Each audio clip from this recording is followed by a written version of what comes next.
WNCT studios. This is 9 on your side at 6. If you're comfortable where you live, then what's the point?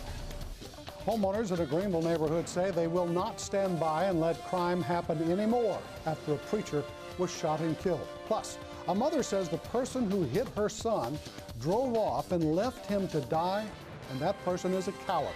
She promises to get some answers. Hello, everyone. I'm Alan Hoffman. Thanks for being with us tonight. It's Wednesday night. Amanda has the evening off. Also tonight, the people who live near where a home invasion murder happened are gearing up to do something about crime in their neighborhood. So what can be done about it? Now on your sides, Katie Banks went to find out. She is live tonight. Katie, the death of Pastor Jim Carr has really shaken up the neighborhood. It really has, Alan, but it's also inspired the people of the West Haven subdivision to be more proactive. They want to reduce and prevent crime in the future, and they plan to hold a meeting on that tomorrow night. There is no longer crime scene tape around this home on Cedarhurst Road, but Pastor Jim Carr's murder is still fresh on everyone's mind. On Monday, a man with a gun broke into Carr's home and shot and killed him. It's something that has Melinda Hudson thinking. How am I going to prepare if something happens like that to me? What am I going to do? What would I do? Hudson says she hasn't felt comfortable here since June. That's when her next-door neighbor survived a home invasion by locking herself in her bathroom. If it's your next-door neighbor, it's almost your house. I mean, did they throw up a coin and decide which one? I mean, I don't know. It could have just as well happened to me. City Councilman Max Joyner represents the district, and he hopes to calm fears at a community forum on Thursday. We want to make sure that they have an active community watch. We want to make sure that people are locking their doors, if they got an alarm, set their alarms, and looking after each other. Neighborhood Association President Mike Leach has distributed flyers asking for volunteers to be block captains, people who would routinely communicate with neighbors and report suspicious activity. It's a change people I talked with hope will make a difference. Safety is number one. It's the most important thing. If you don't feel comfortable where you live, then what's the point? They say if there's a fear that you got to move through it. And so I think as a community that we've got to move through it and again come together and fight for what's right.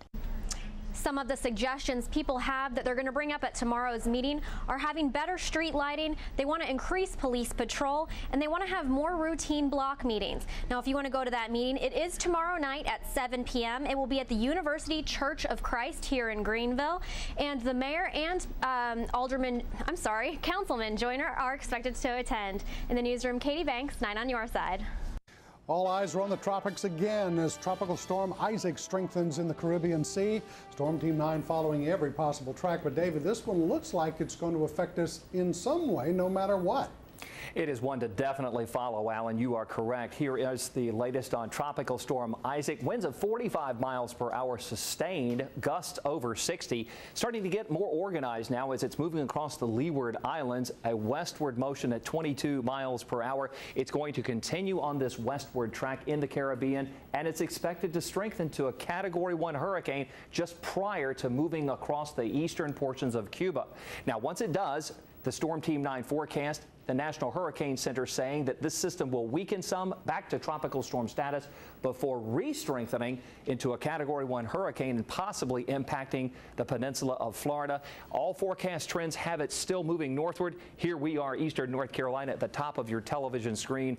Much more to tell you on this system coming up in just a few minutes. But the short-term forecast, as we take a look at the overall trends tonight, temperatures in the mid-70s at 7 p.m. will accompany a 30% chance of scattered showers or an isolated thunderstorm. Lower rain chances as we move into tonight, as you will see with our overall Viper trends this afternoon. Here are the showers. We'll take a closer look with Live Viper 9 coming up. And as I said, much more to tell you about the possibilities of Isaac. That's in your full forecast. Thanks, David. And now that we are in the peak of hurricane season and beginning to see activity like Tropical Storm Isaac, we can't forget that some people are still recovering from Hurricane Irene. Now on your sides, Alex Friedman was in Hickory Point. That's one of the areas hit hardest. It's been close to a year since Hurricane Irene blew through Hickory Point, and residents like Stephen Williams are still working to repair their homes and property. He was telling me that for people who live on the river, nothing is permanent. 2 or 3 inches. Actually, it was washing in. I was sweeping it out the back door. Stephen Williams rode out Hurricane Irene in his Hickory Point home, doing his best to keep the water out and keep an eye on his neighbors' homes, taking photographs as they washed away. And it sat here for so long, and the constant pounding, that's what got us. That's what, yeah. The tide didn't get me, the waves got me. The homes that didn't wash away were left needing extensive repairs. Williams having to replace most of his foundation and flooring. He's still working on his shed. There was a tree about here. Well, probably around, actually it was about middle way here. The tree fell across here, hit the roof, and it knocked it out of rack. It knocked it over, broke the blocks on the bottom, so it was actually laying on the ground. So it's not anything in the back of your mind, I guess, that, you know, you're doing all this work and there's a potential it all getting washed away. In the back of your mind, yeah. But like I said before, it's anything on the water is temporary, you know. With a storm on its way, Williams says he'll continue to rebuild and recover, and he might just ride this one out as well. In Hickory Point, Alex Friedman, 9 on your side. Not a night, 4 homes had to be demolished at Hickory Point. Wilson says their owners have moved away, but the community has grown stronger and will be ready for the next hurricane. And tonight we know the name of the man who was found dead on the side of a Duplin County road. A passerby found 33-year-old Henry Booyer yesterday morning in a ditch off Carroll's Road near Warsaw. Deputies say someone shot Booyer. They're looking for leads tonight. If you know anything, call the Duplin County Sheriff's Office. Here's a number. It's at the bottom of your screen, 910-296-2150. Also tonight, authorities are investigating a fire at a Craven County deputy's home. It happened at about 2:30 this morning on Purser Road in Vanceboro. Deputies say the fire destroyed a van and damaged the home. They're calling it suspicious, and 9 did some digging and found the house belongs to Deputy Kirby Ford. He is a jail employee for the Sheriff's Office. Deputies say they're questioning people right now to find out more about how this fire might have started. Also tonight, a family preparing to bury their 20-year-old son. Austin Baeza was killed early Saturday morning in a hit and run, and now his family is trying to piece together what happened. They talk with our Kristen Hunter about the hours leading up to his death and their quest to find who is responsible. 20-year-old Austin Baeza had dreams of one day becoming a sportscaster, but now his face is on the news for a different reason. The Mooresville native died early Saturday morning. Someone found his body in a ditch along Highway 33 in Pitt County. The only people out at that time of night are either drunk or really tired. My husband told him, get off the road. You're going to get hit. And unfortunately, those words rang completely true.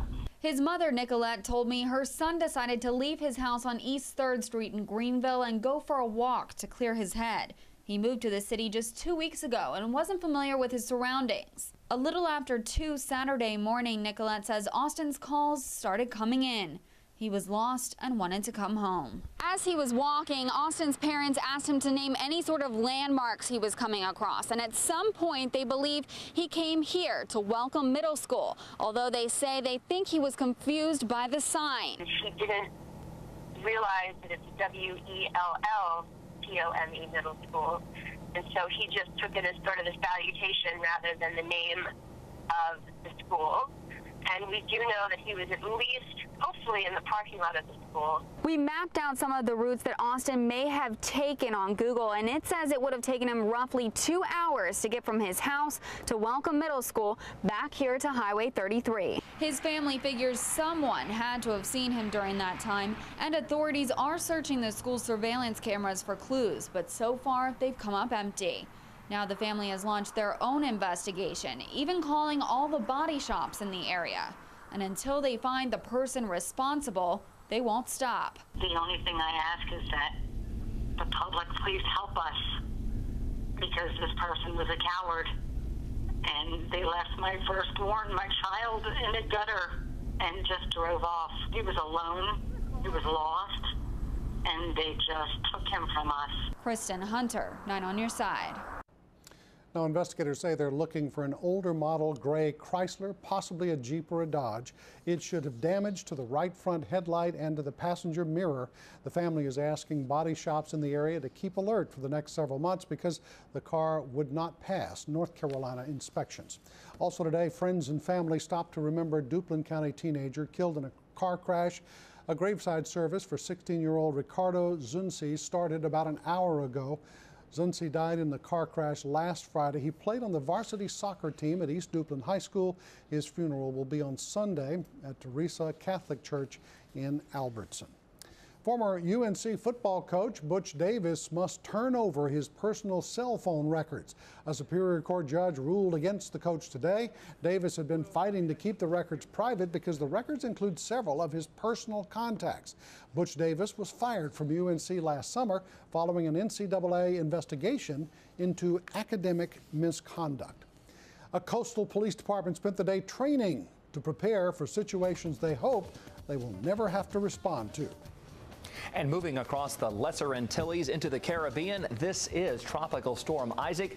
The system expected to strengthen and could have implications of how it could impact eastern North Carolina weather. Stay tuned for more.